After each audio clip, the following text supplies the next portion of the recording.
好，今日同大家分享一個鹹蛋肉片合掌瓜湯。呢個係滾湯嚟嘅。咁呢個瘦肉有300克，合掌瓜一個350克。鹹蛋啦，我用一隻，呢個係自己醃製嘅鹹蛋。薑一小塊啦。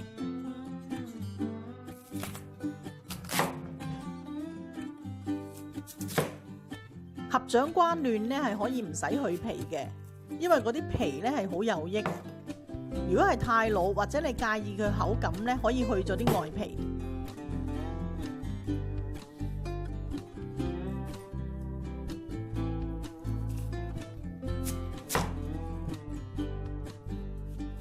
去咗呢個核啦。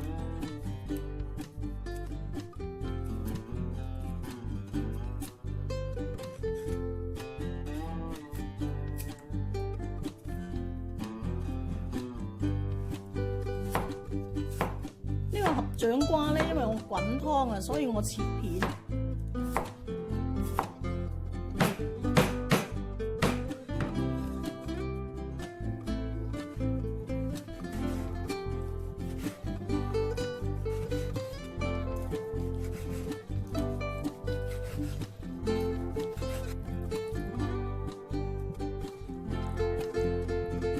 一醃呢個肉片，俾少少薑啦，俾少少鹽，因為鹹蛋有味，鹽我哋要俾少啲，呢個係大約係1/8茶匙，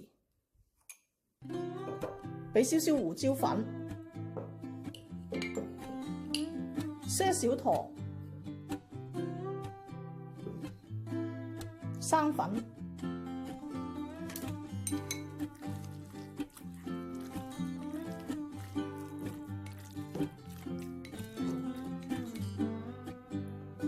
俾些少油，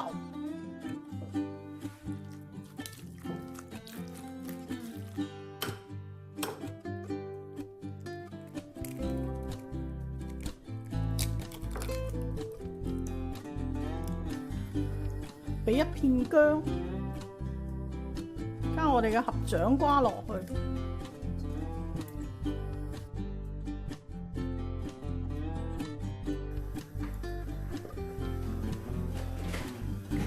呢個水滾之後咧，就落我哋嘅瘦肉。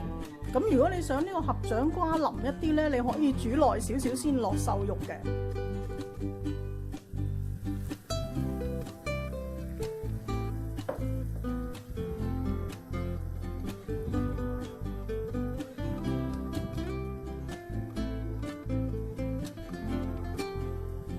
落埋呢個鹹蛋黃。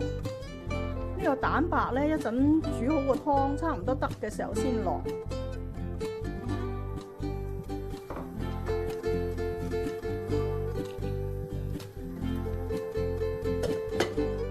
滾咗之後煮返3分鐘。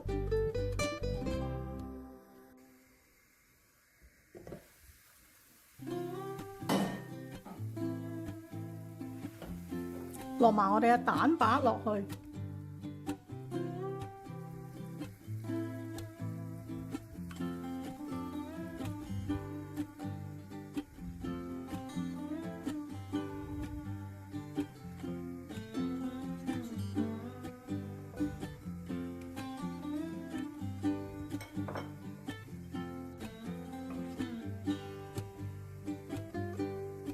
再滾返嘅時候咧，試一試味。